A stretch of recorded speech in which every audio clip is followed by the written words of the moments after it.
भाउ 15 विच वारो दौर रस्ते जे नंढड़े हिसे ते हलणु ग़लति रस्ते ते हलणु बराबरि आहे। हफ़्तो गुज़री वियो पर सोफ़ी खे एल्बर्टो कनूकस जो ॿियो को ख़त न मिलियो। लबनान खां बि को ॿियो कार्ड न आयो। जोआना ऐं हूअ मेजर जी जाइ मां हथ आयल कार्डनि बाबति ॻाल्हाईंदियूं रहियूं। जोआना खे बि पंहिंजी हयातीअ में उन खां अॻु में एॾो डपु न थियो हो। ॿियो को वाक़ियो न थियण सबबि होरियां होरियां दहशत ख़तमु थियण लॻी। सोफ़ी एल्बर्टो कनूकस जा ख़त कई भेरा पढ़िया, जीअं हेल्डी वारे मामले खे का शइ मिली वञे। ख़त ॿीहर पढ़ण सां खेसि क्लासिकी फ़िलसफ़े खे सम्झण जो सुठो मौक़ो मिली वियो। हाणे खेसि डेमोक्रेटस ऐं सकरात या अफ़लातून या अरिस्तो खे हिक ॿिए खां अलॻि करण में का बि ॾुखियाई कोन थी रही हुई। 25 मई ते जुमे ॾियारे माउ जे घर पहुचण खां अॻु में हूअ रंधिणे में राति जी मानी तयारु करे रही हुई। उहो संदसि माउ सां मुआहिदो थियल हो। अॼु उहा मच्छीअ जो सूप, मच्छीअ जा कोफ़्ता ऐं गजरनि जी भाॼी ठाहे रही हुई। ॿाहिरि तेज़ हवा में वण झूमी रहिया हुआ। ओचितो का शइ दरीअ खां टकराइजी वई। सोफ़ी ॾिठो त दरीअ ते हिकु कार्ड चिंबड़ियल हो। उहो पोस्ट कार्ड हुयो। हिन एड्रेस ॾिठी, हेल्डी मोलर किंग मॉर्फस सोफ़ी आम्सन। हिन दरी वटां कार्ड खयों। उहो कीअं थी सघे थो त कार्ड हवा जे आधार ते उॾामंदो हिते पहुतो हुजे, उहो सोचे रही हुई। उन कार्ड ते बि 15 जून जी तारीख़ हुई। सोफ़ी रंधिणे में टेबल ते वेठी, कार्ड ते लिखियल हो, प्यारी हेल्डी, मूंखे ख़बर न आहे त जॾहिं तूं हीअ कार्ड पढ़ी रही हूंदीअ तुंहिंजी सालगिरह जो ॾींहुं हलंदो हूंदो या न। मूंखे पक आहे त उहो हली रहियो हूंदो या उनखे गुज़िरे घणा ॾींहं कोन थिया हूंदा। 1-2 हफ़्ता असांखे जीअं डिघा नथा नज़र अचनि, ज़रूरी न आहे त सोफ़ी खे बि डिघा महसूसु थियनि। मां गर्मीअ जे विच वारनि ॾियारनि में घर पहुची वेंदसि। जीअं हेल्डी पाण ग्लाइडर नंढो जहाज़ में वेही कलाकनि जा कलाक समुंड जो नज़ारो कयूं। पाण खे खोड़ ॻाल्हियूं करणियूं आहिनि। बाबा तरफ़ां प्यारु जेको कॾहिं कॾहिं यहूदीन, ईसाइन ऐं मुसलमान में हज़ारे सालनि खां हलंदड़ चिकताण सबबि कोमाइजी वेंदो आहे। मूंखे घड़ी घड़ी पाण खे यादि ॾियारणो पवंदो आहे त उन्हनि टिनी मज़हबनि जो सिलसिलो इब्राहिम ताईं पहुचंदो आहे। उन करे मुंहिंजो ख़्यालु आहे त उहे हिकिड़े ई ख़ुदा जी इबादत कंदा आहिनि। हिते हाबील ऐं काबिल अञा ताईं हिक ॿिए खे मारण में रुधल आहिनि। कलम ताज़ो सोफ़ी खे सलाम चइजा। वेचारी हिन खे अञा ताईं पतो न पइजी सघियो आहे त उहो चकर कहिड़ो आहे। शायदि तोखे ख़बर हुजे। सोफ़ी साणी थी वई ऐं हिन पंहिंजो मथो टेबल ते टेकियो। हूअ हिकु ॻाल्हि पक सां चई पई सघे, हिन खे का बि ख़बर न आहे त उहो चकर कहिड़ो आहे। शायदि हेल्डी खे ख़बर हुजे। जेकॾहिं हेल्डी जे पीउ हिन खे चयो आहे त हूअ हिन जा सलाम सोफ़ी खे पहुचाए त उनजो मतिलबु उहो थियो त जेतिरो सोफ़ी हेल्डी खे सुञाणंदी आहे, उन खां वधीक हेल्डी सोफ़ी बाबति ॼाणींदी आहे। उहो सभु कुझु एतिरो गुथियल हो जो खेसि कुझु बि सम्झ में न थे आयो। हिन सोचणु छॾे ॾिनो ऐं मानी तयारु करणु लॻी। पर सोचूं हुयूं जो संदसि पीछो ई न पियूं छॾनि। पोस्ट कार्ड पाण मुरादे दरीअ ते लॻी, उहो हवाई डाक जो करिश्मो थी नथो सघे। टेलीफोन जी घंटी वॼण लॻी। किथे बाबा जो त न आहे। हिन खे केॾी ख़्वाहिश हुई त हू हेल्डी जे घर पहुचे, जीअं त 3 हफ़्तनि में जेको कुझु थियो हूअ खे सभु कुझु ॿुधाए, न त उहा फ़ोन बाबा जी नथी थी सघे। शायदि जोआना जी या माउ जी हुजे। सोफ़ी टेलीफोन जो रिसीवर खयों। सोफ़ी आम्सन, हिन चयो। मां आहियां, ॿिए पासे खां आवाज़ु आयो।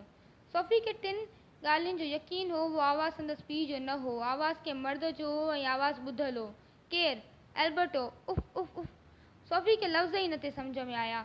उहो आवाज़ु एक्रोपोलिस वारे वीडियो वारो हुयो। ठीकु त आहीं? बिल्कुलु। पर मौत तव्हां ॾांहुं को बि ॾेॾर कोन मोकिलियो हो। असांखे रूबरू मुलाक़ात करणी पवंदी। मामिलो गंभीर थींदो पियो वञे ऐं तकिड़े ध्यान जी ज़रूरत आहे। छो? हेल्डी जो पीउ मुंहिंजे चौगर्द घेरो कंदो पियो वञे। घेरो कंदो पियो वञे? कीअं? चइनी तरफ़ खां। सोफ़ी हाणे पाण खे गॾिजी कमु करणो पवंदो। कीअं? पर मां तेसीं ताईं तोखे विच वारे दौर द मिडल एजिस बाबति न ॿुधाईंदमि। तूं का बि मदद नथी करे सघीं। पाण खे नई जागरत वारे दौर ऐं 17वीं सदी ईस्वीअ खे बि शामिलु करणो पवंदो। बर्कली अहम शख़्सियत आहे। उहो माण्हू त न आहे जंहिंजी तस्वीर मेजर जी जाइ में हुई। बिल्कुलु मुमकिन आहे असर जहिड़ो उन जे फ़िलसफ़े बाबति हुजे। तव्हांजी ॻाल्हियुनि मां ईअं पियो लॻे ॼण का जंग हुजे। मां उन खे इरादनि जी जंग चवंदसि। असांखे हेल्डी जो ध्यानु पाण ॾांहुं छिकिणाइणो पवंदो ऐं संदसि पीउ जे लेस्टीन वारे घर पहुचण खां अॻु उन खे पाण सां गॾु मिलाइणो पवंदो। मूंखे कुझु बि सम्झ में नथो अचे। शायदि फ़िलोसफ़र तुंहिंजूं अखियूं खोलीनि। तूं सुभाणे 8 वॻे सुबुह जो सेंट मैरीज गिरजाघर मिलजां। पर मुंहिंजी छोकिरी अकेली अचिजांइ। टेलीफोन जे बंदि थियण जो आवाज़ु आयो। हेलो। हुओ त टेलीफोन बंदि करे वियो। हू चुल्हे ॾांहुं डोड़ी पवंदी छो जो मच्छीअ जो सूप उॿरी ॿाहिरि निकिरण वारो हो। सेंट मेरी गिरजाघर उहो किथे आहे? अड़े उहो त पत्थर जो अगाटो गिरजा आहे जेको विच वारे दौर में तामीर थियो हो। हाणे रुॻो उहो मौसीक़ी जी महफ़िलुनि ऐं ख़ासि तक़रीबुनि लाइ इस्तेमालु थींदो आहे। गर्मी में सियाहनि लाइ उन जा दरवाज़ा खोलिया वेंदा आहिनि, पर अधु राति जो उहो पक सां बंदि हूंदो। जॾहिं संदसि माउ घर पहुती, सोफ़ी हल्डी वारो कार्ड ॿियनि शयुनि वटि रखी चुकी हुई। राति जी मानी खां पोइ हिन जोआना जे घर हली वई। असांखे ख़ासि क़िस्म जो बंदोबस्तु करणो पवंदो। जीअं ई संदसि साहेड़ी दरवाज़ो खोलियो, हिन चयो, जेसीं ताईं जोआना पंहिंजे सुम्हण वारो दरवाज़ो बंदि न कयो, हिन वधीक कुझु न चयो। मामिलो थोरो ॾिघो आहे, सोफ़ी पंहिंजी ॻाल्हि अॻिते वधाईंदे चयो। जल्दी ॿुधां, मां अमड़ खे चवां थी त अॼु राति हिते रहंदसि। उहो त ॾाढो सुठो। उहो त मां रुॻो हिन करे चवंदसि, पर मूंखे वञिणो ॿिई वार आहे, सम्झई? उहो त न सुठो न थियो। कंहिं छोकिरे बोकरे जो चकर त न आहे? न, उन मामले जो तालुक़ु हेल्डी सां आहे। जोआना जे वातां हल्की सीटी वांगुरु आवाज़ु निकितो। सोफ़ी ॾांहुं तिखी नज़र सां निहारण लॻी। मां अॼु शाम हिते ईंदसि, हिन चयो, पर मूंखे सुबुह जो 7 वॻे हितां खिसकी वञिणो आहे। जेसीं ताईं मां वापसि न अचां, तोखे को बहानो कंदी रहिजां। पर तूं वञी केॾांहुं थी? करीं छा थी? मां कुझु बि ॿुधाए नथी सघां। सम्झ त मुंहिंजा चप सुभियल आहिनि। घर पहुती त खेसि मां चयो, मुंहिंजो ख़्यालु आहे त तूं सुबुह जो नाश्ते ते घर पहुची वेंदीअ। न, मां कोन अची सघंदसि। तव्हांखे ख़बर आहे त मां किथे हूंदसि। हिन उहा ॻाल्हि छो कई? खेसि बि ख़बर न हुई, पर एतिरो ज़ाहिर हो त उहो हिन जी मनसूबे जो कमज़ोर पासो हुयो। सोफ़ी जॾहिं घर खां ॿाहिरि सुम्हंदी हुई, तॾहिं जेको वाक़ियो थींदो हो, उहो अॼु बि थियो। उहो घणी राति ताईं ॻाल्हियूं कंदियूं रहियूं। जॾहिं 2 वॻे सुतियूं त सोफ़ी घड़ियाल में पौणे 7 वॻे जो अलार्म हणी छॾियो। 5 कलाकनि खां पोइ जॾहिं सोफ़ी उथण महिल अलार्म बंदि कयो त जोआना जो थोरो अखि खुली ऐं हिन चयो, पंहिंजो ख़्यालु रखजांइ। चर्च जोआना जे घर खां कई मील दूर पुराणे हिसे में हुयो। सोफ़ी उजागे बावजूदि मज़े सां वञी रही हुई। जॾहिं उहो पुराणे पत्थर जे गिरजा जे मुख्य दरवाज़े ॾांहुं पहुती त 8 थी चुका हुआ। सोफ़ी वज़नी दरवाज़ो खोलण जी कोशिशि कई। दरवाज़ो झटि में खुली वियो। गिरजा जेतिरो पुराणो हो, उहो अंदरां भेरो ख़ामोश ऐं वीरान हो। दरियुनि जे रंगीन शीशनि मां रोशनी अंदरि अची रही हुई। ईअं पियो लॻे ॼण गिरजा में दज़ किरण जी सूरत में उते गॾु थी वई आहे। सोफ़ी गिरजा जे विच में हिकु बेंच ते वेही रही ऐं अलातर ते रखियल स्लेब खे ॾिसण लॻी, जंहिं ते हल्कनि रंगनि सां यसू जी तस्वीर ठहियल हुई। कुझु मिंटनि गुज़रण खां पोइ बाजो वॼण लॻो। सोफ़ी में एॾी हिमत न हुई त हूअ पंहिंजी चौफेर जाइज़ो वठी सघे। बाजे मां वॼण वारी धुन मां लॻे पियो हमद आगाटी आहे, शायदि विच वारो दौर जी आहे। हमद ख़तमु थी त हिकु भेरो शांति थी वई। तॾहिं खेसि पंहिंजे पुठियां पेरनि जो आवाज़ु ॿुधण में आयो। छा हिन खे पंहिंजे चोतरफ़ ॾिसणु घुरिजे? न, स्लेब में अखियूं खपाए रखणु बहितरु आहे। क़दम विचें रस्ते मां अॻिते वधी आया ऐं हिन खे राहिबनि जे नासी रंग वारो जुबो पातल हिकु हमराह जो चहिरो नज़र आयो। सोफ़ी कसम सां चई पई सघे त उहो बिल्कुलु विच वारे दौर जो को राहिब आहे। हू घबरायल ज़रूरु हुई, पर एॾी ढिनल बि न हुई जो संदसि होश ऐं हवास बि गुम हुजनि। राहिब ॿाओ अलतार वटि अची फिरियो ऐं मुनबर ते चढ़ी हू मुनबर जे हिकु किनारे वटि झुकियो। हिन सोफ़ी ते हिकु निगाह विधी ऐं सांस लातेनी में ॻाल्हायो। बेवकूफ़, अक़ल जी ॻाल्हि कर, सोफ़ी खां बेइख़्तियार चइजी वियो। संदसि आवाज़ पुराणे पत्थर जे गिरजा में गूंजी वियो। जेतोणीकि सोफ़ी खे अंदाज़ो थी वियो त राहिब एल्बर्टो कनूकस हूंदो, खेसि शर्मिंदगी थियण लॻी। हिन हरू-भरू हिन पवित्र इबादतगाह में रड़ करे ॻाल्हायो, पर उहा छा पई करे सघे? हू घबरायल हुई ऐं माण्हू अहिड़ी सूरत में त सभु मुआशरती ऐं मज़हबी बंधन टोड़णु ठीकु सम्झंदो आहे। हुश! एल्बर्टो हथु ईअं उभो कयो जीअं पादरी इबादत कंदड़ खे वेहण जो इशारो कंदा आहिनि। विच वारे दौर जी शुरूआति 4 वॻे थी वई हुई, हिन चयो। विच वारो दौर जी शुरूआति सुबुह जो 4 वॻे थी हुई। सोफ़ी खां बेइख़्तियारी वेझां चइजी वियो। हा, अटिकल 4 वॻे, पोइ 5, पोइ 6, पोइ 7 थी विया। पतो ईअं थो पए ॼण वक़्तु बीहिजी वियो आहे। पोइ 8, 9 ऐं 10 थी विया, पर विच वारो दौर ख़तमु थियण जो नालो ई न पियो वठे। सम्झी वई आहीं न? उहो तूं सोचींदी हूंदीअ त 10 वॻे त सिजु घणो मथे चढ़ी ईंदो आहे, माण्हू जाॻंदा आहिनि ऐं नओं ॾींहुं शुरू कंदा आहिनि। पर तूं जेको सोची पई, मूंखे ख़बर आहे, पर अञा आचर ख़तमु न आहे थियो। पर आचरनि जो सिलसिलो डिघे खां डिघो थींदो पियो वञे। वठि, हाणे 11 थी विया, न 12 थी विया ऐं पोइ 1 थी वियो। उन ज़माने खे असां हाणे गोथिक चवंदा आहियूं। जॾहिं यूरोप जा सभु गिरजा अॾिजी विया हुआ, पोइ अटिकल टिपेरीअ जो 2 वॻे के कुकड़ बांग ॾिनी ऐं बेहदि विच वारो दौर होरियां गुम थियण लॻो। उन जो मतिलबु त विच वारो दौर 10 कलाक हुयो, सोफ़ी चयो। एल्बर्टो कंधु लोले जमायत ना ॾिठो, जंहिं में रुॻो 14 सालनि जी सोफ़ी वेठल हुई। हा, जेकॾहिं 1 कलाक 100 सालनि जे बराबरि हुजे, असां कूड़ीअ में फ़र्ज़ु करे छॾींदा आहियूं त यसू आधी राति जो जनमु वरितो हो। इक़बाल पंहिंजी परिचारिकी दौरनि जी शुरूआति 1:30 वॻे सुबुह जो कई ऐं उहे कलाक जी चोटिनि हिसे बाद रोम में वफ़ात करे विया। अटिकल 3 वॻे सुबुह ईसाई मसलिक ते घटि ऐं वधि पाबंदी लॻी वई, पर 313 ईस्वीअ में उहे रोमी सल्तनत जो मञियल मज़हब थी चुको हो। उहो बादशाह कस्तीन जो हुकूमती दौरु हुयो। उन मुक़दस बादशाह जो मसीह या ईसाइत जे दायरे में अचणु खोड़ सालनि खां पोइ संदसि मरण वारे बिस्तरे ते थियो। 380 ईस्वीअ में समूरी रोमी सल्तनत में ईसाइत खे सरकारी मज़हब करार ॾिनो वियो। रोमी सल्तनत जो ख़ात्मो कोन थियो हो, उन जो ज़वाल शुरू थियो। असां तारीख़ जी सकावत जी अहम ऐं अज़ीम तब्दीली जे आॾो बीठा आहियूं। रोम 4हीं सदी ईस्वीअ में ॿिए ख़तरे में हो। उत्तर खां वहशी पंहिंजो दॿाउ वधाए रहिया हुआ ऐं अंदरूनी भञ ढाब हलंदड़ हुई। 330 ईस्वी अज़ीम कस्तीन गादी जो हंधि रोम खां कस्तीना ॾांहुं मुंतक़िल करे छॾियो। हिन ई उन शहर जो बुनियादु आसूर समुंड किनारे रखियो हो। अणगणित माण्हुनि जो ख़्यालु रहियो आहे त हू नओं शहर रोम सानी हो। 390 ईस्वीअ में रोमी सल्तनत ॿिनि हिसनि में विरहाइजी वई, हिकु ओलह जंहिंजो गादी जो हंधि रोम हुओ ऐं ॿी ओभर जंहिंजो नओं शहर कस्तीना गादी जो हंधि हो। 410 ईस्वी रोम खे वहशियुनि तबाह ऐं बर्बाद करे छॾियो। ओलह जी सल्तनत 1450 ईस्वीअ ताईं हिकु विरासत जी हैसियत सां क़ाइमु रही, पर जॾहिं तुर्कनि कस्तीना खे फ़तह कयो त उन जो वजूदु ख़तमु थी वियो ऐं कस्तीना जो नालो इस्तंबुल में तब्दील थी वियो। हा, इस्तंबुल उन जो हाणोको नालो आहे। हिकु ॿी तारीख़ जेका असांखे यादि रखणु घुरिजे 529 जी आहे।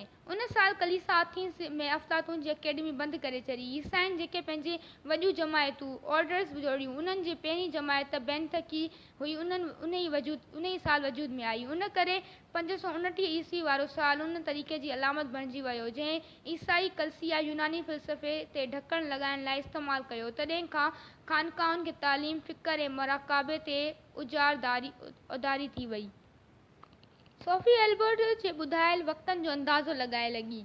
आधी राति 1 वॻे माना हज़रत ईसा खां 1000 साल पोइ, 6 वॻे माना हज़रत ईसा जे 600 साल बाद, 14 वॻे माना हज़रत ईसा जे 1400 साल बाद। अल्बर्टो ॻाल्हि जारी रखंदे चयो, असल में विच वारो दौर जो मतिलबु ॿिनि दौरनि जो विच वारो ज़मानो आहे।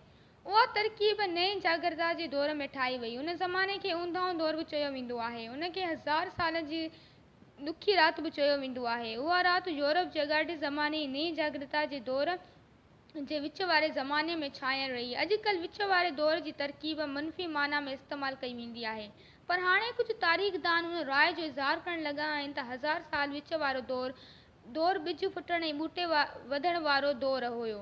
मिसाल तौरु स्कूलनि खुलण जो दौरु उन ज़माने में शुरू थियो। काउंट स्कूल ख़ानकाउनि सां गॾु स्कूल जिन जे पढ़ाइण वारो अमल जेको हाणे राहिबनि जे ज़िमे हूंदो आहे त उन वक़्तु ई क़ाइमु थियणु शुरू थी विया। शुरूआती यूनिवर्सिटियूं 1200 ईस्वीअ जी लॻभॻि क़ाइमु थियूं ऐं उन में जेके मज़मून पढ़ाया वेंदा हुआ उनखे फैकल्टी ऐं शोबनि में बिल्कुलु ईअं ई विरहायो वियो जीअं अॼुकल्ह आहे।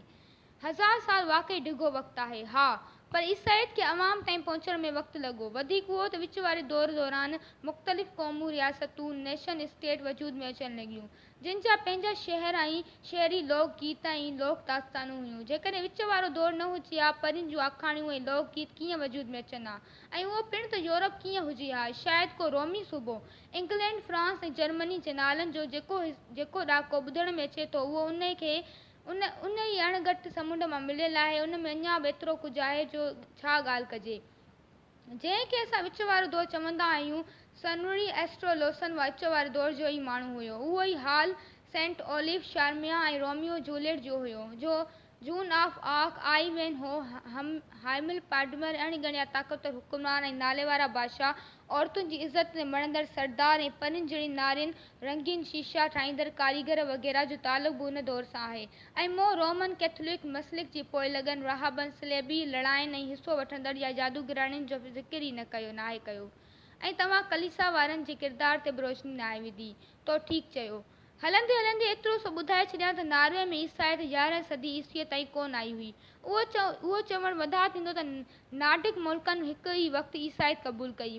मथे सतह ते बि ईसाइत अची वई हुई, पर हेठे सतह ते बुत परस्ती जा अक़ीदा मौजूदु हुआ ऐं उहे उन खे छॾण लाइ तयारु न हुआ ऐं ज़ोरी उन्हनि मां केतिरनि खे ईसाइत में ज़िम कयो वियो। मिसाल तौरु स्कूंडिया जे मुल्कनि में अॼु बि क़िस्म जे रस्म में आगाटे नौरस ऐं नई ईसाइत गॾियल नज़र ईंदा। हिते पुराणी चवणी सही साबित थींदी त पणियल जोड़ा होरिया होरिया हम शिकल थी वेंदा आहिनि। क्रिसमस जे मौसम में जेके मुख़्तलिफ़ शिकलियूं इंसान सूअरनि ऐं ॿारनि वग़ैरह जहिड़ा बिस्किट ठाहिया वेंदा आहिनि, उन्हनि जूं तस्वीरूं होरिया ओभर जे टिनि अक़लमंद इंसाननि ऐं बैतुल अलहम जे खोले मैनेजर वांगुरु मुशाबत ॾियणु लॻंदा आहिनि। उन्हनि में को बि शक न आहे त हाणे जॾहिं असां विच वारे दौर जो नालो वठंदा आहियूं त असांजो मतिलबु उहो हूंदो आहे त उहो ज़मानो उहो हुयो जॾहिं ईसाई सकावत यूरोप में मुख़्तलिफ़ क़ौमुनि में इतिहाद क़ाइमु करण में मदद कई।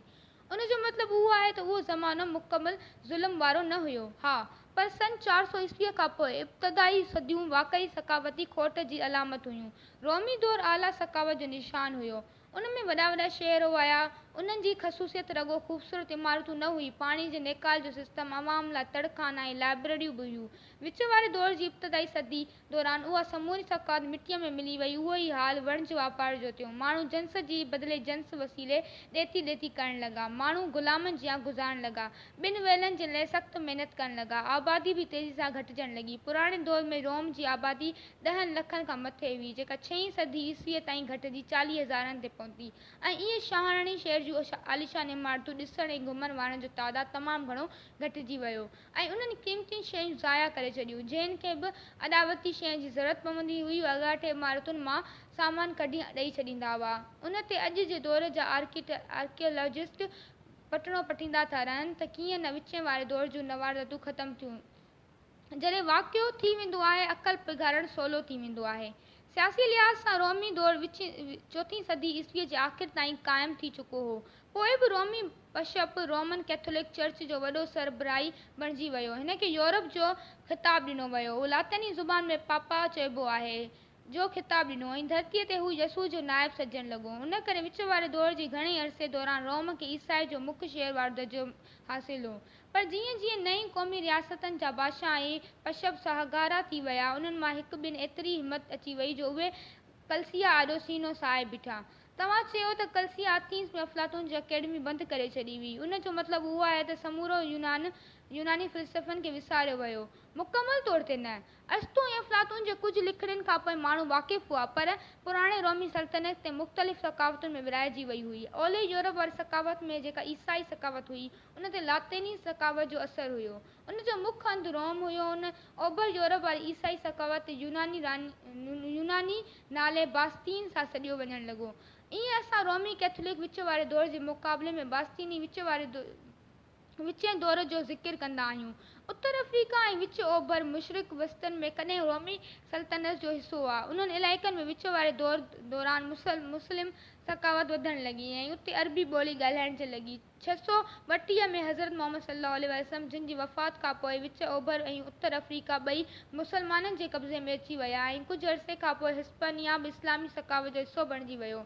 मुसलमान मके शरीफ़ ऐं मदीने पाक, यरूशलम, बैतुल मुक़द्दस ऐं बगदाद खां पंहिंजा मुक़दस शहर करार ॾेई छॾिया। सकावती तारीख़ जे लिहाज़ खां उहो ज़हन में रखी छॾणु घुरिजे त अरबन यूनानी सकावत वारी शहर इस्कंदरिया खे बि पंहिंजे कब्ज़े में आणे छॾियो। उन करे यूनानी साइंस जी विरासत जो घणो हिसो अरबन ॾांहुं मुंतक़िल थी वियो। विच वारे दौर जी समूरे अरसे दौरान अरबन खे रियाज़ी, कीमा, फ़ल्कियात ऐं तिब जे इल्मनि में महारत हासिलु हुई। अॼु बि असां अरबन वारो अंगु इस्तेमालु कंदा आहियूं। केतिरनि ई शोबनि में अरबी सकावत ईसाई सकावत खां घणो मथे आहे। मां ॼाणणु चाहियां थी त यूनानी फ़िलसफ़े सां छा थियो। छा तूं कंहिं अहिड़े दरिया जो तसवुरु करे सघीं थी जेको 3 मुख़्तलिफ़ नदियुनि में विरहाइजी वेंदो आहे, पर उहे टई नदियूं वहंदियूं रहंदियूं आहिनि, वरी दरिया सां मिली वेंदियूं आहिनि ऐं अज़ीम दरिया जो रूप इख़्तियार कंदियूं आहिनि? हा, त पोइ तूं उहो बि सम्झी सघीं थी त यूनानी रोमी सकावत कहिड़े नमूने विरहाइजी वई, पर टिनी सकावतुनि में जहिड़ी रही। ओलह में रोमन कैथोलिक, ओभर में बास्तीनी ऐं ॾखण में अरबी सकावत। जेतोणीकि उन मसइले खे उन हद ताईं सवलो बणाए पेश कयो वेंदो आहे जो उन जो असुलु मफ़हूम बि ख़तमु थी वेंदो आहे। पोइ बि असां उहो चई सघूं था त नव अफ़लातूनियत ओलह जी ऐं अफ़लातून ओभर जी ऐं अरिस्तो ॾखण ऐं अरबन जे हिसे में आया, पर उन्हनि टिनी नदियुनि में सभिनी जूं कुझु हिकु जहिड़ियूं शामिलु हुयूं। असुलु नुक़्तो उहो आहे त टई नदियूं उत्तर इटली में पाण में मिली वयूं। अरबी उत्तर हिस्पानिया स्पेन जे अरबन खां ऐं यूनानी उत्तर यूनान ऐं बास्तीनी सल्तनत खां आया। हाणे असांखे नई जागृता या पुराणी सकावत अतीक जे ॿीहर जनमु थियणु नज़र अचणु लॻंदी आहे। हिकु लिहाज़ खां पुराणी सकावत ऊंदहि दौर खां बची निकिती। सम्झमि पर असांखे वाक्यनि जे धाराउनि जे आधार ते अॻुवाट क़यास न करणु घुरिजे। असांखे पहिरीं विच वारे दौर जे फ़िलसफ़े बाबति ॻाल्हि ॿोल करणी पवंदी। मां हाणे मुंबर ते बीही ॻाल्हाइण बजाए हेठि थो अचां। सोफ़ी जूं अखियूं निंड सां भरिजी रहियूं हुयूं। जॾहिं उहो अजीब राहिब हिन ॾांहुं वधणु लॻो त खेसि लॻो उहो ख़्वाबु ॾिसी रही आहे। एल्बर्टो होरिया क़दम खणंदो सोफ़ी ॾांहुं अचणु लॻो ऐं गिरजा में इबादत करण वारनि जी ख़ानदानी बेंच ते हिन जे वेझो अची वेठो। सोफ़ी खे हिन जे अखियुनि मां लॻो हू विचें उमिरि वारो आहे। हिन जा वार कारा हुआ ऐं संदसि ॾाढ़ी नंढी ऐं चुंबीली हुई। संदसि सोफ़ी जे वेझो वेहणु सोफ़ी अजीब तजुर्बो हो। तूं केरु आहीं? उहो सोचे रही हुई। तूं छो मुंहिंजी ज़िंदगी में मांधाण विझी छॾियो आहे? असां होरिया हिक ॿिए जा चङी तरह वाक़िफ़ थी वेंदासीं। हिन ईअं चयो ॼणु संदसि ख़्यालनि खां वाक़िफ़ थी वियो हुजे। एल्बर्टो कनूकस विच वारे दौर बाबति ॻाल्हियूं करणु लॻो। विच वारे दौर जी फ़िलसफ़नि बिना तख़लीक़ ऐं छाकोड़ करण जे उहो तसवुरु करे छॾियो त ईसाइत बरहक़ आहे। हू चवणु लॻा उन्हनि ॾाढो मसइलो हीउ हुयो त छा इंसान खे ईसाई करामत रेवलेशन ते सिधो संओं ईमान आणणु घुरिजे या असांखे ईसाई नसरानी सदाकतुनि जो मुतालो अक़ल जी मदद सां करणु घुरिजे। हिकु तरफ़ जेको कुझु बाइबल चए थो ऐं ॿिए पासे जेको कुझु यूनानी फ़िलसफ़ी चवनि था, उन्हनि जे विच में तालुक़ु कहिड़ो आहे? छा इंजील ऐं इकुल विच में को तज़ाद आहे या अक़ीदो इल्मु पाण में खीर खंड थी सघनि था? विच वारे दौर जो ज़रे घटि समूरो फ़िलसफ़ो उन ई हिकु सवाल जी चौगर्द फिरंदो रहियो। सोफ़ी हाकार में कन धोणियो। हिन उहो पंहिंजो दीनिया जी क्लास में पढ़ियो हो। हाणे असां ॾिसंदासीं विच वारे दौर जे ॿिनि वॾनि फ़िलोसफ़रनि हुन मसइले बाबति कीअं फ़र्ज़ु निभायो ऐं मुनासिब उहो आहे त असां शुरूआति सेंट ऑगस्टाइन खां कयूं, जेको 350 खां 430 ईस्वी ताईं ज़िंदा रहियो। उन हिकु माण्हू जी ज़िंदगी वसीले असां उन हक़ीक़ी तब्दीली जो अंदाज़ो लॻाए सघूं था जेका पुराणे ज़माने अहद अतीक खां इब्तदाई विच वारे दौर जी शिकिल में ज़ाहिर थी। ऑगस्टाइन उत्तर अफ्रीका जे हिकु नंढड़े ॻोठु टेगस्टियल में पैदा थियो। 16 सालनि जी ॼमार में हू तालीम हासिल करण लाइ ट्यूनिस जे पुराणे शहर कार्थेज हलियो वियो। उन खां पोइ हिन रोम ऐं मिलान जो सफ़र बि कयो। हू जल्दी वापसि आयो ऐं हिन पंहिंजी ज़िंदगी जा रहियल ॾींहं कार्थेज में भरिसां हिकु ॻोठ हुयो हिप्पो में गुज़ारिया। यादि रखण जी ॻाल्हि आहे त ऑगस्टाइन पैदाइशी ईसाई कोन हो। हिन ईसाईयत क़बूल करण खां अॻु मुख़्तलिफ़ मज़हबनि ऐं फ़िलसफ़नि जो मुतालो बि कयो। तव्हां उन्हनि मज़हबनि ऐं फ़िलसफ़नि जा कुझु मिसाल ॾेई सघो था? हू कुझु वक़्तु मानियत या मनातिक जो पोइलॻ रहियो। मानियत मज़हबी फ़िरक़ो आहे। उन फ़िरक़े जे पोइलॻनि जो अक़ीदो अधु मज़हबी ऐं अधु फ़िलसफ़ियाणो हुयो। उन्हनि जो दावा हुई त दुनिया ख़ैर ऐं शर, नूर ऐं ऊंदहि, रूह ऐं मादे मैटर जी बदनियत ड्यूअलिज़म ते ॿुधलु आहे। पंहिंजे रूह जी मदद सां इंसान मादे जी दुनिया में मथे उथी सघे थो ऐं ईअं पंहिंजी आत्मा रूह सोल जी नजात जी तयारी करे सघे थो। पर ख़ैर ऐं शर जे विच में फ़र्क़ु नौजवान ऑगस्टाइन खे ज़हनी सुकून न ॾेई सघियो। हू पूरी रीति उन शइ में जंहिंखे असां शर जो मसइलो चवंदा आहियूं में ग़र्क़ हो। उन मसइले मां असांजो मतिलबु उहो सुवालु आहे त शर या बदी किथां ईंदो आहे। हू कुझु वक़्ती रवाकी विरागी फ़िलसफ़े जे असर हेठि रहियो ऐं रवाकिन मूजिबि ख़ैर ऐं शर विच में फ़र्क़ जी लकीर नथे कढी सघिजी। ऑगस्टाइन जो घणो लाड़ो बुराई दौर जे अहम फ़िलसफ़े नओ अफ़लातूनियत तरफ़ हो। हिते खेसि उन तसवुर जो पतो ज़िंदगी या मौजूदगी एग्ज़िस्टेंस जो सभु सूरतूं फितरत जे एतबार खां अल वही डिवाइन आहिनि। उन करे हू नओ अफ़लातूनियत पुशब बणिजी वियो। हा, तूं उहो चई सघीं थी त हू ईसाई त थी वियो, पर हुन जी ईसाइत घणी भाॻे अफ़लातूनी तसवुरनि खां मुतासिर आहे।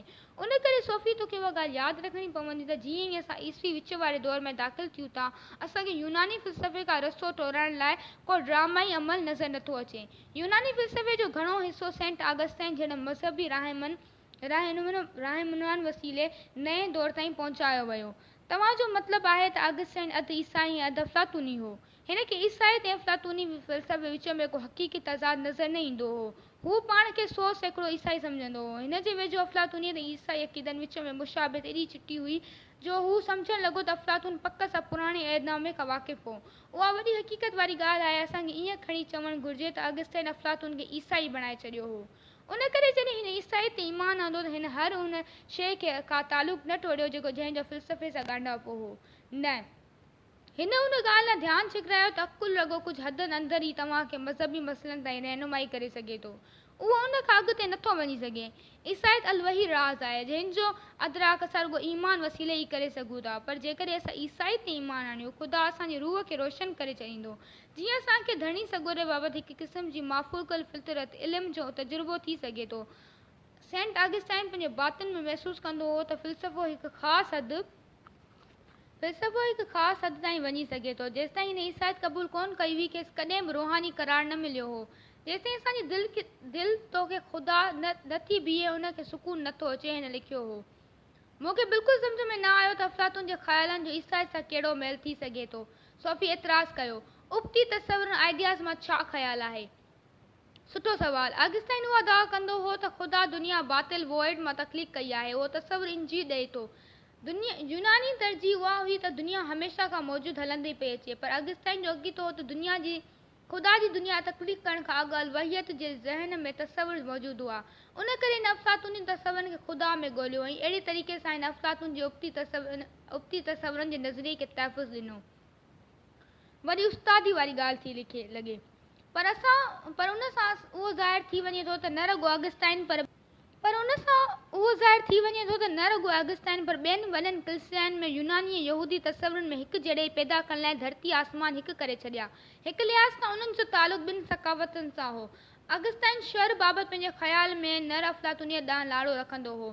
पलत्यूस वांगुरु हिन जो उहो नज़रियो हो त शर ख़ुदा जी गैर मौजूदगी आहे। शर जो पंहिंजो को बि अलॻि वजूदु न आहे। हीउ उहा शइ आहे जेका मौजूदु न आहे, इज़ नॉट आहे, छो त ख़ुदा जेको कुझु तख़लीक़ कयो उहो रुॻो ख़ैरु आहे। ऑगस्टाइन जो ईमान हो त शर इंसानी नाफ़रमानी जो समर आहे, या हिन जी पंहिंजे लफ़्ज़नि में ख़ैर जो इरादो ख़ुदाई फ़अल आहे ऐं शर जो इदाई ख़ुदाई फ़अल खां इनकार आहे। छा हिन जो उहो बि अक़ीदो हो त इंसान में अलवही रूह डिवाइन सोल मौजूदु हूंदो आहे? हा बि ऐं न बि। सेंट ऑगस्टाइन जी दावा हुई त इंसान ऐं ख़ुदा विच में पार न थियंदड़ रस्तो आहे। उन मामले में इंजील जे ख़्यालनि जो हामी हो ऐं उहो पलत्यूस जे उन दावा खे रद्द करे थो हर शइ हिकु आहे। पोइ बि ज़ोर ॾेई चए थो त इंसान रूहानी ख़ल्क़ आहे। उन जो हिकु मादी जिस्म आहे। उन जिस्म जो तालुक़ु तबई दुनिया सां आहे, जंहिंजी जीत जड़ ऐं कट शबिया ऐं बेग बिगाड़े छॾींदा आहिनि, पर उन जो हिकु सोल बि रूह बि आहे जेको ख़ुदा जो इदराक करे सघे थो। जॾहिं असां मरी वेंदा आहियूं त रूह जो छा थींदो आहे? ऑगस्टाइन मूजिबि आदम जे हेठि अचण खां पोइ इंसानी नस्ल रस्ती खां हेठि हली वियो।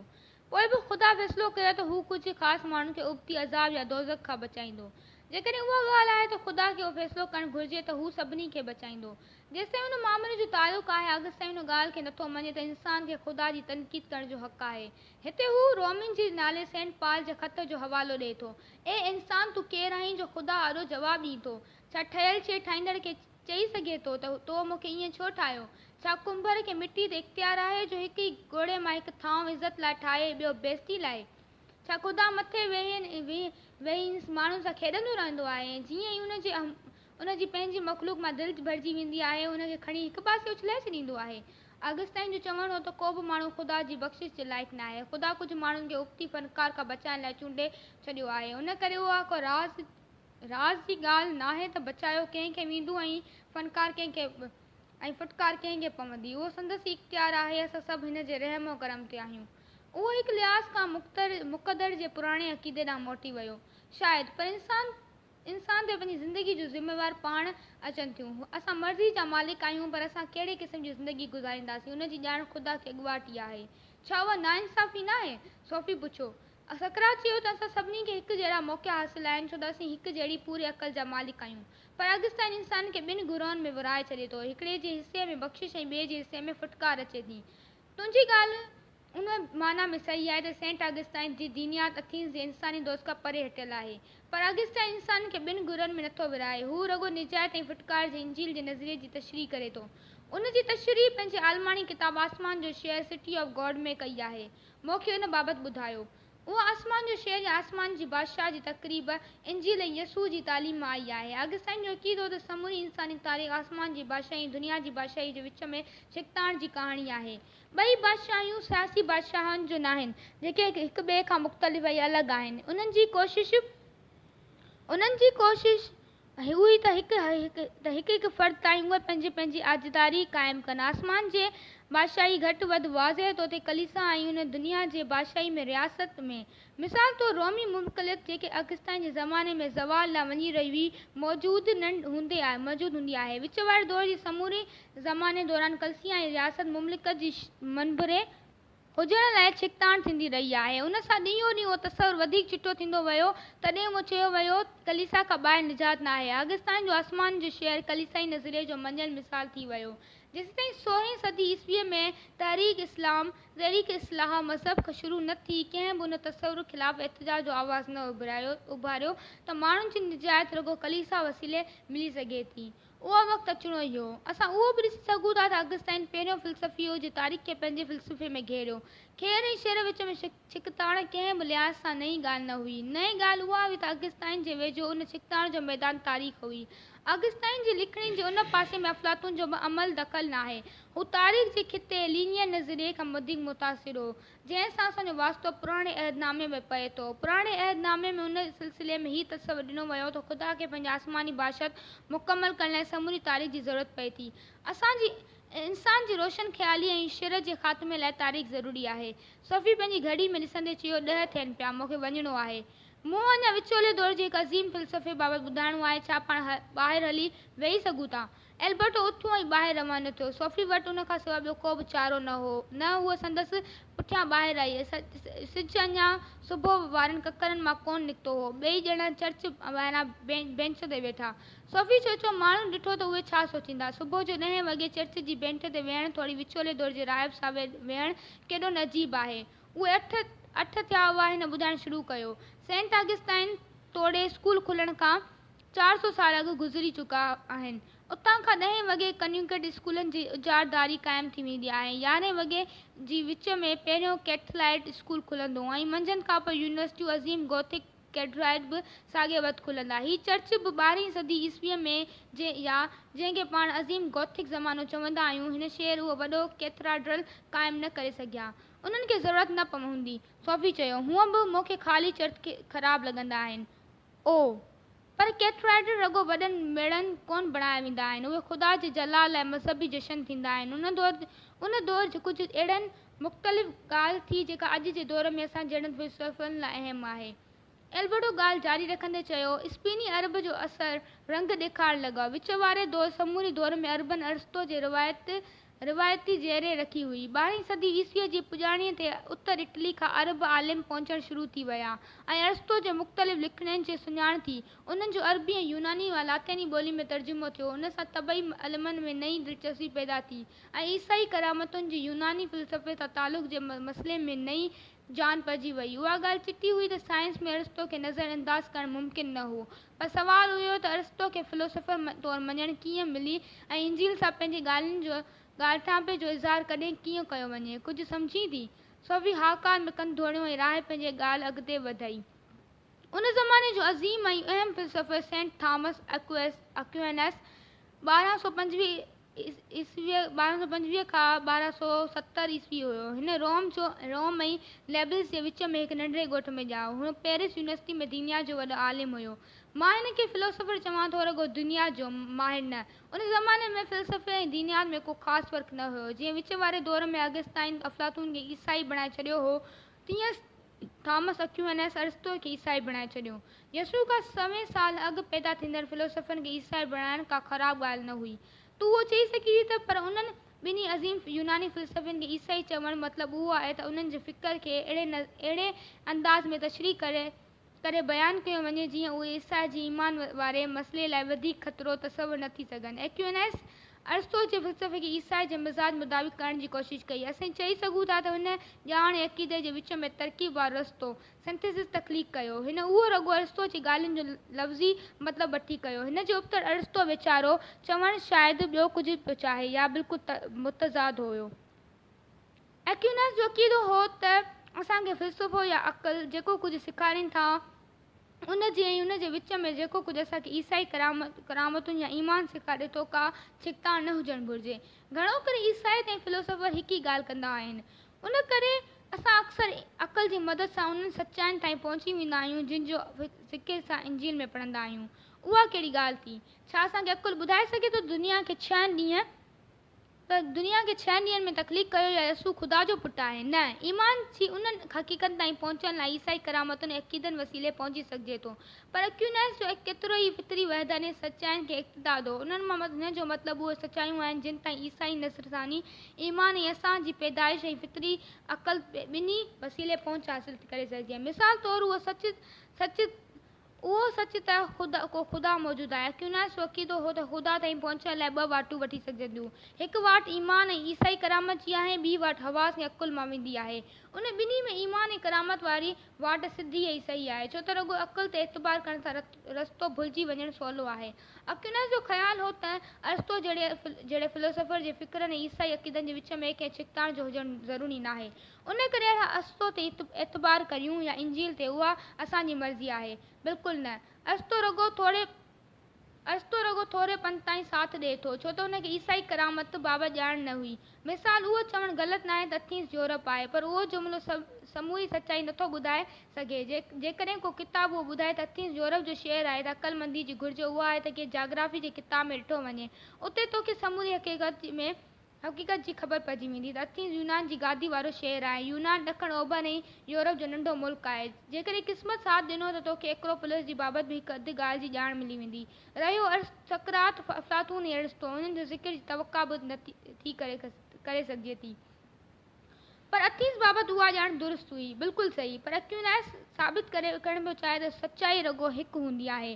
उन करे जॾहिं अरिस्तो असांखे हिकु अहिड़ी शइ बाबति ॿुधाए थो जेका असांजे अकुल ॿुधाए थो त सही आहे, उन जो ईसाई तइलीम सां बि को बि जहिड़ो न आहे। असां पंहिंजी अकुल जी मदद सां ऐं पंहिंजी हवास जी शहादत वसीले कामयाबी सां सच जे हिकु पासे ताईं पहुची सघूं था। मिसाल, छेड़ियुनि सदाकतुनि जो हवालो अरिस्तो ॿूटनि ऐं हैवाननि जे मुल्क जे ज़िक्र दौरान ॾींदो आहे। पर सच जो हिकु ॿियो पासो उहो बि आहे त उन पासे जो इंकशाफ ख़ुदा बाइबल वसीले करे थो। पर कुझु जायुनि ते सच जा ॿई पासा हिक ॿिए जे वेझो अचनि वञनि था। अहिड़ा अणगणिया मसइला आहिनि जिन बाबति अकुल ऐं इंजील असांखे बिल्कुलु हिकु जहिड़ियूं ॻाल्हियूं ॿुधाइनि था त ख़ुदा मौजूदु आहे। बिल्कुलु सही। अरिस्तो जे फ़िलसफ़े में मक़रूज़ो मिले थो त को ख़ुदा या हयती सबबु मौजूदु आहे जेको फितरत जे समूरनि अमलनि प्रोसेस जी शुरूआति कंदो आहे, पर हू ख़ुदा जो वधीक तफ़सील नथो ॿुधाए। उन करे असांखे बाइबल ऐं यसू जी तालीम ते भाड़णो पवंदो। छा उहा ॻाल्हि पक सां चई सघिजे थी त ख़ुदा मौजूदु आहे? फ़िलहालु उन ते उबतो सुबतो बहस करे सघिजे थो, पर असांजे पंहिंजे ज़माने जा बि घणा माण्हू उन ॻाल्हि ते मुतफ़िक़ हूंदा त इंसान अकुल ख़ुदा जे हुजण खां इनकार नथो करे सघे। अक्यूनास त उन खां बि अॻिते निकिरी वियो। हिन जो अक़ीदो हो त अरिस्तो जे फ़िलसफ़े खे बुनियादु बणाए ख़ुदा जो वजूदु साबित करे सघे थो। उहा ॻाल्हि थोरो मञी सघिजे थी। हिन जो अक़ीदो हो त असां पंहिंजे अकुल सां उहो मञी सघूं था त हर शइ जो को न को बनावटी हयती सबबु हूंदो, या ख़ुदा इंजील ऐं अकुल वसीले पंहिंजो पाण खे इंसान ॾाढो ज़ाहिर कयो आहे। ईअं ईमान जी अलियात ऐं फितरत जी अलियात ॿई मौजूदु आहिनि। उहा ई ॻाल्हि इख़लाक़ी पासे ते सच साबित थींदी आहे। इंजील असांखे सेखारे थो त ख़ुदा खां कहिड़े क़िस्म जी ज़िंदगी गुज़ारणु चाहे थो, पर ख़ुदा असांखे कहिड़े ज़मीर बि ॾिनो आहे जेको असांखे फितरी बुनियाद ते ग़लति ऐं सही में फ़र्क़ु करण जे क़ाबिल बणाए थो। ईअं इख़लाक़ी ज़िंदगी जा बि 2 रस्ता आहिनि। असां इंजील न बि पढ़ियो हुजे, पोइ बि असांखे ख़बर हूंदी आहे त कंहिंखे नुक़सानु पहुचाइणु ग़लति आहे, ऐं उहो त असांखे ॿियनि सां उहो ई सलूक करणु घुरिजे जंहिंजी असां उन्हनि खां तवक़ा कंदा आहियूं। उन्हनि मामलनि में बि सिधो मशवरो उहो आहे त इंजील जे हुकुमनि ते अमल कयो वञे। मुंहिंजो ख़्यालु आहे त मां सम्झी वई आहियां। सोफ़ी चयो, बिल्कुलु ईअं आहे जीअं खिवण जी चमक ॾिसी ऐं गाज ॿुधी अंदाज़ो थी वेंदो आहे त तूफ़ान ॾिठो आहे। सही। भले असां अंधा हुजूं पर गाज ॿुधी सघूं था, बेशक असां ॿोड़ा हुजूं पर खिवण जी चमक ॾिसी सघूं था, पर बहितर ॻाल्हि उहा थींदी असां ॿई कम करे सघूं, यानी ॿुधी बि सघूं ॾिसी बि सघूं। मां सम्झी वई आहियां। मूंखे हिकु ॿी तस्वीर पेश करणु ॾे। जेकॾहिं तो को नावल, मिसाल तौरु जॉन स्टनबर्ग जो नावल कुअनि ऐं माण्हुनि जे बारे में ऑफ माइस एंड मैन पढ़, मां उहो नावल पढ़ी चुकी आहियां। छा तोखे महसूसु नाहे थींदो त रुॻो किताबु पढ़ी लेखक जे बारे में कुझु न कुझु मालूम थी वेंदो आहे? मूंखे अंदाज़ो थींदो आहे त को हूंदो जे लिखियो आहे, उन बाबति तोखे एतिरो ई मालूम थींदो आहे। मूंखे लॻंदो आहे त हिन खे उन्हनि माण्हुनि सां हमदर्दी आहे जिन जे मुआशिरो का बि परवाह नाहे कंदो। जॾहिं किताबु पढ़ंदी आहीं तोखे स्टनबर्ग जे फितरत बाबति कुझु न कुझु मालूम थींदो आहे, पर तूं उहा तवक़ा नथी करे सघी त तो लेखक बाबति का ज़ाती मालूमात हासिल कई हूंदी। छा तूं ऑफ माइस एंड मैन पढ़ी ॿुधाए सघी थी त जॾहिं लेखक उहो किताबु लिखियो त हुन जी उमिरि केतिरी हुई, हू किथे रहंदो हुओ ऐं हिन जा ॿार केतिरा हुआ? बिल्कुलु न। पर तोखे उहा ॼाण जॉन स्टनबर्ग जे आत्मकथा वग़ैरह मां ई मिली सघे थी। आत्मकथा वग़ैरह मां ई मिली सघे थी। स्टीनबेक जी सोहा हया जा आत्मकथा पढ़ी तोखे शख़्सियत बाबति अंदाज़ो करे सघी थी। उहा ॻाल्हि त सही आहे। घटि या वधि उहो ई ख़्यालु ख़ुदा जी तख़लीक़ ऐं बाइबल जो आहे। फितरत जी दुनिया में घुमण फिरण सां असांखे उहो अंदाज़ो थी वेंदो आहे त ख़ुदा मौजूदु आहे। असां आसानी सां ॾिसी सघूं था त हू जानवर ऐं गुलनि सां प्यारु करे थो, न त हू उन्हनि खे पैदा ई न करे हा, पर ख़ुदा ऐं हुन जी ज़ात बाबति असांखे ॼाण रुॻो बाइबल मां मिले थी। ऐं जेकॾहिं तूं चाहीं त उहो मालूमात हिन जी आत्मकथा बाइबल में बि मौजूदु आहे। तव्हांखे मिसाल ॻोल्हण जो हुनुरु ईंदो आहे? झटि रखी सोफी पुछियो, छा उन्हनि समूरी ॻाल्हियुनि जो बि को वास्तो हेल्डी सां आहे? असांखे उहा ख़बर बिल्कुलु ई न आहे त हेल्डी आहे या न, पर असांखे ख़बर आहे त को माण्हू उन बाबति मुख़्तलिफ़ जायुनि ते सबूत, भले उहे भुलाईंदड़ हुजनि, छॾींदो थो वञे। पोस्ट कार्ड, स्कार्फ, साओ पर्स, हिकु अदद जराब, उहो पुछण खां पाण खे रोके न सघी। एल्बर्टो कंधु लोॾे हाकार कई। ईअं पियो लॻे उहो हेल्डी जो पीउ आहे जेको उहो फ़ैसिला करे रहियो आहे त उहो किथे ऐं केतिरा सबूत छॾींदो। हिन बि चयो, फ़िलहालु असां रुॻो एतिरो ॼाणूं था त उहो असां ॾांहुं तमामु घणा पोस्ट कार्ड मोकिले रहियो आहे। काश हू पंहिंजो पाण बाबति बि कुझु लिखी मोकिलिया। ख़ैरु, छॾ उन ॻाल्हि खे, उन जो ज़िक्र पोइ कंदासीं। 11:30 थी पिया, मूंखे विच वारे दौर जी पुॼाणी खां अॻु घरु पहुचणो आहे। एक्विनास कहिड़े नमूने उन समूरनि शोबनि में अरिस्तो जे फ़लसफ़े खे इस्तेमालु कयो जिते उन जो कलीसिया जी दीनिया सां को बि तज़ाद न हुयो। मां उन बाबति कुझु ॻाल्हियूं कंदसि ऐं पोइ ख़तमु कबी। उन्हनि शोबनि ऐं मुंतिक़ ॼाण वारी थ्योरी ऐं फितरी फ़िलासफ़ाणी शामिलु आहे। मिसाल तोखे यादि आहे त अरिस्तो कीअं ॿूटनि ऐं जानवरनि खां इंसान ताईं ज़िंदगी जे लाॻीते मापे खे बयानु कयो आहे? सोफी कंधु धोणे हा काल कई। अरिस्तो जो क़ीदो हो त उहो मापो खे ख़ुदा जे हुजण बाबति रहनुमाई कंदो आहे जंहिं जहिड़े शयुनि जो वधि में वधि तइदादु मुक़ररु कयो आहे। दुनिया में उन तरीक़े जी तंज़ीम खे ईसाई दीनिया सां ॻंढणु को ॾुखियो कमु न हुयो। एक्विनास मौजूदु ॿूटनि ऐं जानवरनि खां इंसान ताईं, इंसान खां फ़रिश्तनि ताईं ऐं फ़रिश्तनि खां ख़ुदा ताईं ज़िंदगी जो लाॻीतो मायो मौजूदु आहे। हू सम्झंदो हो त जानवर वांगुरु इंसान वटि जिस्म ऐं हवासी उज़वा आहिनि, पर इंसान वटि ज़हानत बि आहे जेका उन खे शयुनि बाबति सम्झण में सबूत लाइ मदद ॾींदी आहे। फ़रिश्तनि जो हवासी उज़वनि सिधो को बि जिस्म न आहे हूंदो। उहो ई सबबु आहे जो उन्हनि जी उहा ज़हानत सिधी ऐं तकड़ी हूंदी आहे। उन्हनि खे इंसान वांगुरु ॾेजाणनि ऐं सबूतनि वसीले नतीजा ॾियण जी बि ज़रूरत न आहे। हू बिना सिखण जे हर उन शइ बाबति ॼाणींदा आहिनि जंहिं बाबति इंसान ॼाणे सघे थो। फ़रिश्तनि जो न को बदन आहे, न उहे मरी सघनि था। उहे अज़ल ख़ुदा वांगुरु अज़ल खां मौजूदु न आहिनि छो त उन्हनि खे बि कंहिं वटि ख़ुदा ख़लकियो आहे। उहा ॾाढी ख़ूबसूरत ॻाल्हि आहे। पर सोफ़ी, मलाइकनि खां मथे ख़ुदा आहे, हुकूमत उन जी ई आहे, हू सभु कुझु ॾिसी सघे थो ऐं करे सघे थो। हू इन वक़्तु पाण खे बि ॾिसी सघे थो। हा, शायदि हुन ॾिसी सघे थो, पर हाणे न, छो त ख़ुदा लाइ वक़्तु ईअं मौजूदु न आहे हूंदो जीअं असां लाइ। असांजो हाणे ख़ुदा जो हाणे न आहे, छो त असां लाइ कई हफ़्ता गुज़री वेंदा आहिनि। उन जो मतिलबु न आहे थींदो त उहे ख़ुदा लाइ बि गुज़री विया हुजनि। उहा त डिॼाईंदड़ ॻाल्हि आहे, सोफ़ी बेइख़्तियार चयो ऐं पंहिंजो हथु वात ते रखी छॾियईं। एल्बर्टो ॾांहुं ॾिठो ऐं ॻाल्हाइण लॻी। मूंखे काल्ह हेल्डी जे पीउ जो वरी कार्ड मिलियो हो। हिन बि अहिड़ी ई ॻाल्हि कई हुई। सोफ़ी लाइ जेका शइ बि हिकु हफ़्ता आहे, ज़रूरी न आहे त उहा असां लाइ बि हिकु ॿ हफ़्ता हुजे। उहा त बिल्कुलु साॻी ॻाल्हि आहे जेका तव्हां ख़ुदा लाइ कई आहे। हिन खे पंहिंजो पाण ते शर्म अचणु घुरिजे।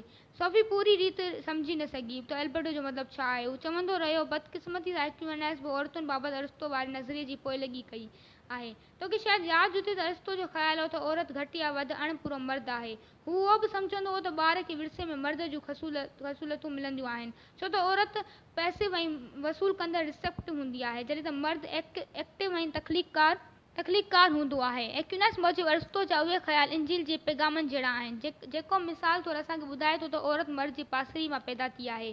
बेमाना उहा ॻाल्हि ॼाणण दिलचस्पी खां ख़ाली न आहे त खीर पीआरींदड़ जानवर मैमल्स जा आना 1827 ताईं दरियाफ़्त न थिया हुआ। उन करे जेकॾहिं माण्हू इहे सम्झंदा हूंदा त नसल वधाइण लाइ जेके तख़लीक़ी हयात बख़्शी कमु कंदी आहे उहा मर्द जी हूंदी आहे, त उन में हैरानी जी का ॻाल्हि न आहे। वधीक उहो त तूं उहा बि ॻाल्हि यादि रखी सघी थी त एक्विनास जे वेझो उहा ॻाल्हि बिल्कुलु फितरी आहे त औरत मर्द खां घटि आहे। पोइ बि औरत जो रूह सोल मर्द जे रूह वांगुरु हूंदो आहे। जन्नत मर्दनि ऐं औरतुनि लाइ साॻी हूंदी आहे छो त उते जन्स जे समूरे जिस्मानी इख़्तिलाफ़नि जो वजूदु ख़तमु थी वेंदो आहे। उन सां कहिड़ो इत्मिनान जो पासो ज़ाहिर थी सघे थो? छा विच वारे दौर जो फ़िलसफ़ो औरतुनि न हुयूं? विच वारे दौर दौरान गिरजा घरनि में मर्दनि जो असरु हुयो, पर उन जो मतिलबु उहो बिल्कुलु न आहे त फ़िलोसफ़र औरतूं न हुयूं। उन्हनि में हिकु बनकिन शहर जी हेल्डी गार्ड हुई। सोफ़ी जो अखियूं फोटवार थी वियूं। छा उन जो हेल्डी सां को तालुक़ु आहे? छा सवालु आहे। हेल्डी गार्ड जर्मनी जी वादी रायन जी राहिबा हुई जेका 180 ईस्वीअ खां 1170 ताईं जारी रही। औरत हुजण बावजूदि हू वाइस ॾींदी हुई। लेखक तैयब नबाता जी माहिर ऐं फितरत पसंद हुई। हू उन हक़ीक़त जो चिटो मिसाल आहे त विच वारे दौर दौरान औरतुनि जी फ़िकर जो अंदाज़ो ऐं रवैया घणा अमली ऐं अञा वधीक साइंसी बि हूंदा हुआ। पर हेल्डी बाबति कहिड़ो ख़्यालु आहे? क़दीम ईसाइन ऐं यहूदियुनि जो हिकु अक़ीदो उहो बि हो त ख़ुदा जो रुॻो नर वारियूं सिफ़तूं न आहिनि, पर उन जो हिकु पासो औरताणो या औरताणी फितरत बि आहे। औरतूं बि ख़ुदा जी शबिया ते तख़लीक़ कयूं वयूं आहिनि। ख़ुदा जी उन औरताणी या मादे पासे खे यूनानी में सोफ़िया चयो वेंदो आहे। सोफ़िया या सोफ़ी जो मतिलबु दानिश या हुकूमत या दानाई आहे। एल्बर्टो ॻाल्हाईंदो रहियो। सोफ़िया या ख़ुदा जी औरताणी फितरत विच वारे दौर जी समूरी अरसे दौरान यहूदियुनि ऐं यूनानी ऑर्थोडॉक्स गिरजाउनि ॿिन्ही लाइ ख़ासि माना वारी बणियल रही। ओलह में उनखे विसारियो वियो। बाल्ड में हेल्डी गार्ड ज़ाहिर थिए थी। उनखे ख्वाब में सुनहरी जुबो ऐं क़ीमती ज़ेवर पातल सोफ़िया जो दीदार थिए थो। सोफ़ी उथी बीठी। सोफ़िया पाण खे हेल्डी गार्ड जो ख्वाब में ज़ाहिर कयो। थी सघे थो मां हेल्डी जे ख्वाब में नज़र अचां। उहो ॿाहिरि वेठी। एल्बर्टो टियों भेरो संदसि कुल्हे ते हथु रखियो। उहा अहिड़ी शइ आहे जंहिं में असांखे लाज़मी खोज लॻाइणो आहे, पर हाणे 11 खां मथे थी चुका आहिनि। तोखे घर वञणु घुरिजे ऐं हाणे पाण नए ज़माने जे वेझो पहुची रहिया आहियूं। तो ॾांहुं नियापो उमाणे छॾींदसीं। पाण नए जागृता वारे दौर बाबति ॻाल्हि ॿोल कंदासीं। हर में तोसां बाग़ में मिलणु ईंदो। ईअं चई राहिब उथियो ऐं गिरजा ॾांहुं वञणु लॻो। सोफ़ी उथी बीठी। सोफ़िया हेल्डी गार्ड हेल्डी ऐं सोफ़ी बाबति सोचणु लॻी। ओचितो हूअ टुप रही उथी ऐं फ़िलसफ़े राह पुठियां डोड़णु लॻी। हिन खां रड़ करे पुछियो, विच वारे दौर में को एल्बर्टो बि हुयो? एल्बर्टो होरियां थी वियो। थोरो फिरियो ऐं चयाईं, एक्विनास जो हिकु फ़िलसफ़े वारो मशहूरु उस्तादु हुयो। उन जो नालो एल्बर्ट अज़ीम हो। ईअं चई हू एल्बर्ट मेरी चर्च जे दरवाज़े में दाख़िल थी गुम थी वियो। सोफ़ी मुतमिन न हुई। अंदरि गिरजा में वई, पर उते न हो। छा हू फ़र्श में गुम थी वियो? सोफ़ी सोचियो। जॾहिं उहे गिरजा खां ॿाहिरि निकिरणु लॻी त ओचितो संदसि नज़र कुंवारी मरियम जी तस्वीर ते पइजी वई। हूअ उन जे वेझो हुई। हिन ॾिठो त कुंवारी मरियम जी हिकु अखि हेठां पाणी जो फुड़ो आहे। छा ही लुड़क आहे? हिन जे ज़हन में ख़्यालु आयो। सोफ़ी डुड़ंदी ॿाहिरि निकिती। संदसि क़दम जोआना जे घर ॾांहुं वधणु लॻा।